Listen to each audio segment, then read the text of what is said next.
azaaliddwa olunaku olwaleero tukwagaliza munnange ate amazaalibwa amalungi. Naye nno waliwo munnange ate wali ebibadde bitambula omukulu Bobi Wine ku mazaalibwa ga sisita we bye ngenda okubeera nga nkutuusaako ate nga ku sayidi y'emu nno wali ne mwana mulenzi munnange ate Weasel abadde ali mu kujaguza amazaalibwa ge. Ate nga omuyimbi munnange ate King Saha munnange abadde agooyingamu kaawo ng'ali mu kwogeramu munnange ate Olunyarwanda. Ngambye bannange lulimi ki lw'atasobola kwogera naye nga ngenda kubeera nga mbikutuusako mu maaso eyo. Kakati nno kansooke nkutegeezeko munnange wali omukulu Bobi Wine atendereza munnange ate muganda we omukyala era nga munnange wali agambye nti nno yamuyigiriza munnange ate okuyimba ennyimba ezasooka ziri mu biseera ebyo mu Speak de muganda wange nga balaga talanta zaabwe ebiseera ebyo nga Bobi Wine nga bali mu P3 eyo munnange era nga munnange Bobi Wine nno kyamuwa nno ate munnange ate obwesige era kyamuleeta munnange ate okutuuka ku buwanguzi kubanga tukimanyi bulungi nti nno Bobi Wine essaawa zino ali omu ku bayimbi ate munnange ba legend ate munnange abamanyi omuziki wali muganda wange wemba nga siri mutuufu osobola okugamba nti no olimbye naye nga byebyo munnange ate biri mu kutambula esayidi eyo era nga bw'atyo bwe bubaka bwabadde akola ki awandiise wali ku mukutu gwe munnange ate ogwa Facebook kw'ossa n'ebyo ebifaananyi era ng'avuddeyoko wali n'agamba nti nno munnange amazaalibwa amalungi munnange ate ssenga w'abaana baffe omukyala munnange ate Namuleme Kasaliini esayidi eyo. Kakati nno byebyo ebiri mugenda mu maaso era ng'obubaka obwo munnange ate butwedinze nnyo muganda wange ate ekyo kinkutteko nnyo ne ŋŋamba Bobi Wine ng'avudde wala muganda wange naye nno nga byebyo munnange ate ebigenze mu maaso esayidi eyo. Kakati nno ku sayidi y'emu munnange ate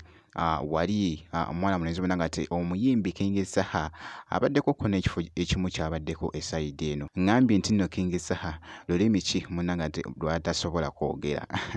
naye ng'abadde just agoyingamu kaawo crazy era nga boogezaako okulaba akatambi ako. Oliwo Kisoro oravuga Kinyarwanda tuvugane orakizi cyane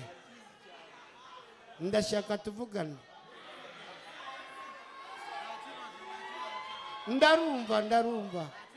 ndarumva orarunzi mbwira cyo rashaka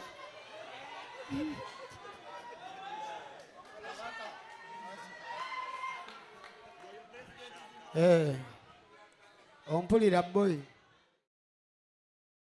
era nga by the way oluyimba lwe kuba lwakyayinawo akyayinawo ko oluyimba lwe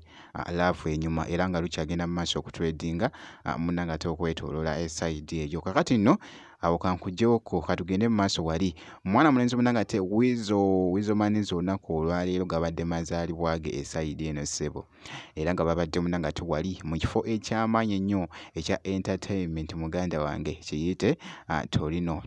gye babadde munnange esayidi eno era nga nengeddeyoko awo n'omukulu munnange ate Dr. Jose Chameleone abaddeko ku mazaalibwa ga muganda we ono Weasel kw'ossa ne mwana mulenzi munnange ate Palaso Mayanja famire yonna ebaddewo munnange awo ne basala keeki era nga boogezaako okulaba mu katambi ako.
nga munnange happy birthday ate ennungi eri mwenna muganda wange ate abazaaliddwa olunaku olwaleero naye nga bwe nti munnange ate wenkoze ku mazaalibwa ga Wizo